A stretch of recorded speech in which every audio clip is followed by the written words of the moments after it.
નમસ્કાર દર્શક મિત્રો, તમે જોઈ રહ્યા છો સાંઈ ગ્રુપ મીડિયા સંચાલિત નવસારી લાઈવ। 2 દિવસ પહેલાં નવસારીના બિલ્લીમોરામાં એક દુઃખદ ઘટના બની હતી। એક બાળકી રમતા રમતા ખાડામાં પડી હતી અને તેમાં ડૂબી જવાના કારણે મોત નીપજ્યું હતું અને બીજા દિવસે એટલે 22 કલાક બાદ તેનો મૃતદેહ નદીમાંથી મળી આવ્યો હતો।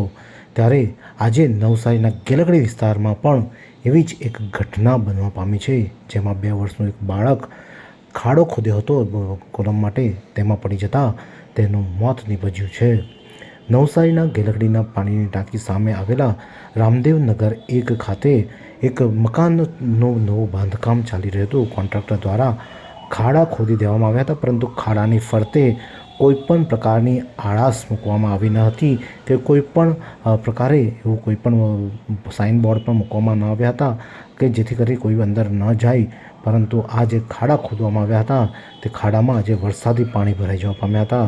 ત્યારે સામેના ઘરમાં એક 2 વર્ષીય બાળક રુદ્ર રાજુભાઈ પાલ તે રમતા રમતા ખાડા પાસે આવ્યો હતો અને ત્યાં ખાડામાં પડી ગયો હતો। ખાડામાં પડી જતાં તેનું મોત નીપજ્યું હતું। દીકરાને આ હાલત જોઈ માતાની હાલત પણ ખૂબ ગંભીર થઈ હતી। ત્યારે દીકરાને અને માને સારવાર માટે નવસારી સિવિલ હોસ્પિટલ ખસેડવામાં હતા, જ્યાં સિવિલ હોસ્પિટલ ખાતે દીકરાને ફરજ પરના ડૉક્ટરે મૃત જાહેર કર્યો હતો। ત્યારે માતાની સારવાર હાલમાં ચાલી રહી છે। માતાને હજુ ખબર નથી કે તેમનો દીકરો અવસાન પામ્યો છે, પરંતુ દીકરાને પાણીમાં ડૂબેલું જોઈને જ તે બેભાન થઈ ગયા હતા અને તેની સારવાર હાલમાં ચાલી રહી છે। ત્યારે જે દુર્ઘટના સર્જાઈ છે, પાલિકા દ્વારા એક દુર્ઘટના બિલ્લીમોરામાં સર્જાયા પછી પણ કોઈ નક્કર કામગીરી ન કરવામાં આવી। નવસારી શહેરના વિવિધ વિસ્તારોમાં સર્વે કરી આવા જેવા કોઈ પણ ખાડા હોય તે ખાડા પૂરવાના કારણે આજે એક વાલસોયા પરિવારે પોતાનો દીકરો ખોવાનો પણ વારો આવ્યો છે। એક દીકરી બિલ્લીમોરામાં પોતાનો જીવ ગુમાવ્યો, ત્યારે આજે એક દીકરાએ નવસારીમાં જીવ ગુમાવ્યો। શું આ તંત્રની કામગીરી છે? ભાજપ સરકાર મોટી મોટી વાતો કરે છે, તો આ બાળકોની સુરક્ષા માટે શું? લોકો ખાડામાં ગટરોમાં પડી જાય છે તેના માટે શું કરે છે પાલ? હા, ભાજપ સરકાર જે વાતો કરે છે મોટી મોટી વિકાસની, શું આ જ વિકાસ છે? દર 2 દિવસે એક બાળકનું મોત અમારે જોવાનું, એ જ વિકાસ છે ભાજપનો? કે શું આ જ ભાજપની કામગીરી છે કે લોકોને જીવન સાથે છેડા કરી રહી છે? એક નાના બાળકોએ જીવ જઈ રહ્યા છે। આ છેલ્લા અઠવાડિયામાં બીજા બાળકે જીવ ગુમાવ્યો છે। શું તમારા પેટનું પાણી નથી હલતું? તંત્ર પાસે શું અપેક્ષા રાખવી? હવે લોકોએ જાતે જાગૃત થવું પડે એવું મને તો લાગી રહ્યું છે, કારણ કે જે રીતે આ કામગીરી ચાલી રહી છે, જે રીતે આ કામ થઈ રહ્યા છે, જે રીતે આ દિવસે ને દિવસે સમાચારો જે અમારી સામે આવે છે, અમને સમાચારો લોકો સુધી પહોંચાડતા પણ દુઃખ થાય છે કે કોઈની વાલસોઈ દીકરી કે દીકરો આજે પોતાનો જીવ ગુમાવી બેઠો છે। આટલું થવા છતાં તંત્રના પેટનું પાણી ન હલતું હોય, જાડી ચામડીના અધિકારીઓ, જાડી ચામડીના નેતાઓ હોય, ત્યાં શું આશા અપેક્ષા રાખવી તેવું અમને લાગી રહ્યું છે। કારણ કે જે રીતે ઘટના બન્યા બાદ હજુ સુધી કોઈ પણ નક્કર કામગીરી નથી કરવામાં આવી।